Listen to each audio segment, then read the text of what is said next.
What up? This is Rama Screen, and in the anticipation of Occupation Rainfall, which arrives in theaters and on digital and on demand June 11, I'm here talking with the writer director of this new film, Luke Sparke. How are you, Luke? Not bad. How are you? Good, good, good. So this is a sequel to your 2018 film, Occupation, and this is an alien invasion franchise. And since this is my first time talking with you, let me ask you, what is it specifically about this specific sci-fi genre that made you want to build your own version of it? Yeah, I mean, I guess as a kid, I love sci-fi movies. I grew up in the '80s, so it was like the best time to watch all that stuff.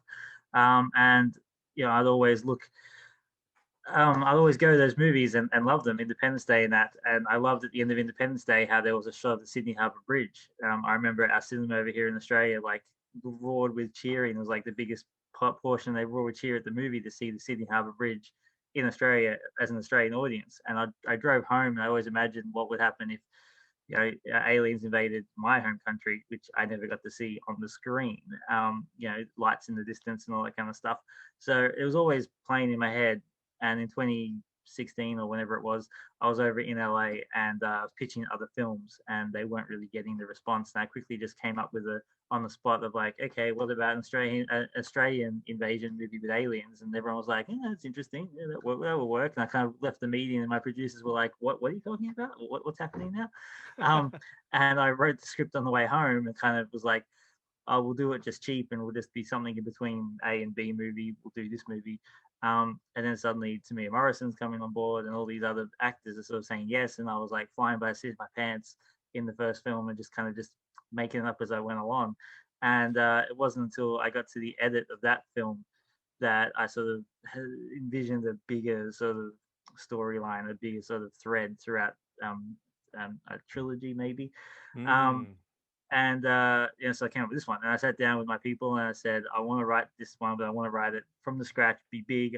We know what we're doing now. We kind of need to have this bigger, expansive story. And everyone agreed. So I went in this time knowing that's what I want to do. You actually answered my next question because I was curious. Was I'm it sure I always did. part of the plan from the beginning to have this sequel, or was this sequel came about from seeing the result of how the first film went?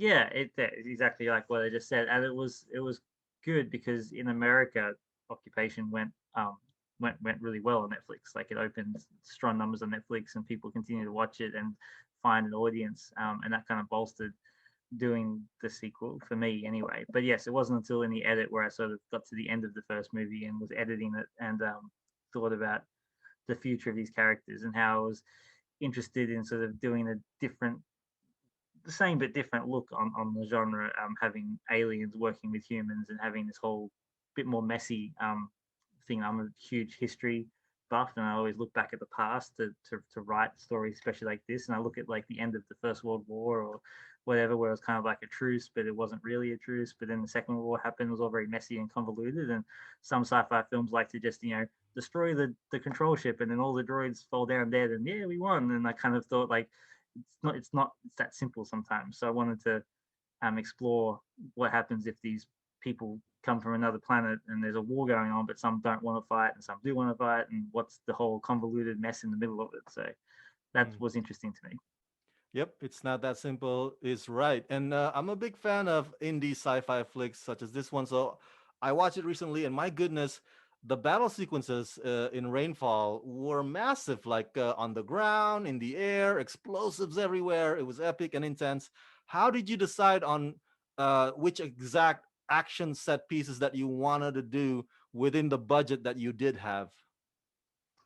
Yeah, it's interesting. It's kind of like picture I I picture the things I want to do. Like I'm a huge fan of Star Wars, so I kind of feel like I kind of wear that on my sleeve and follow the same sort of beat. So as I'm writing, I get to the end of one scene and go, now we're going to go up into the sky. Now we're going to go kind of like the way George edits. George Lucas edits his sort of cuts, and we go from X wings to here and there and all over the place. So I kind of Yeah.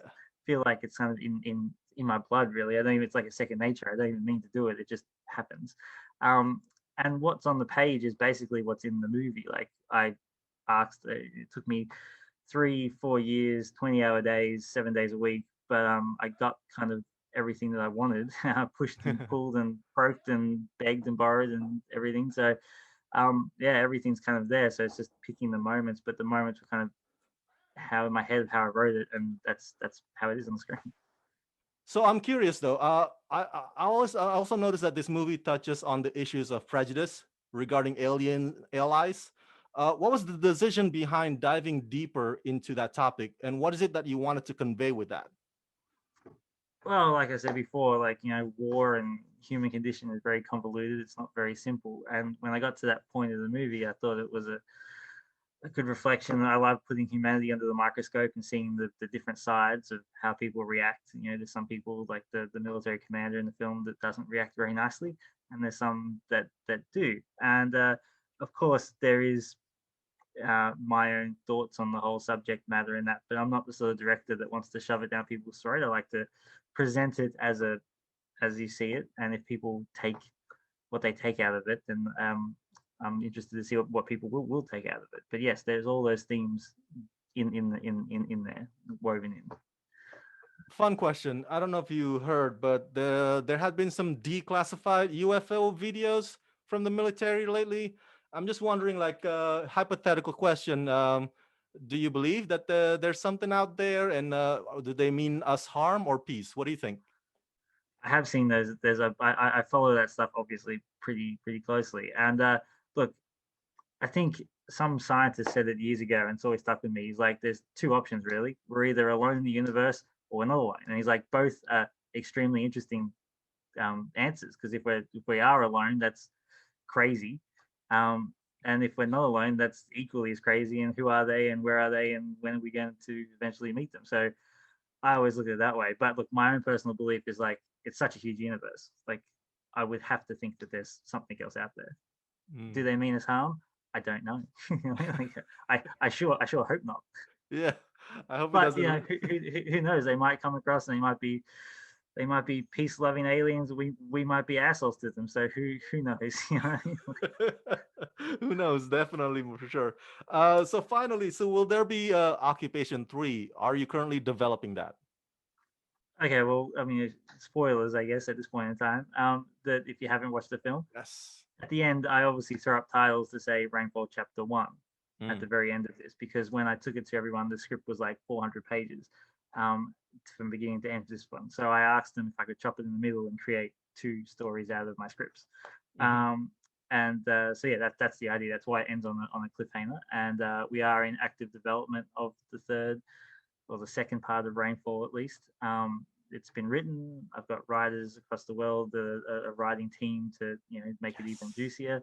And we're casting at the moment, and hopefully I'll be shooting late this year, early next year is the plan. Obviously, we're waiting to see the reaction in America from this movie, so it's been kind of good to take a bit of a break, let it come out.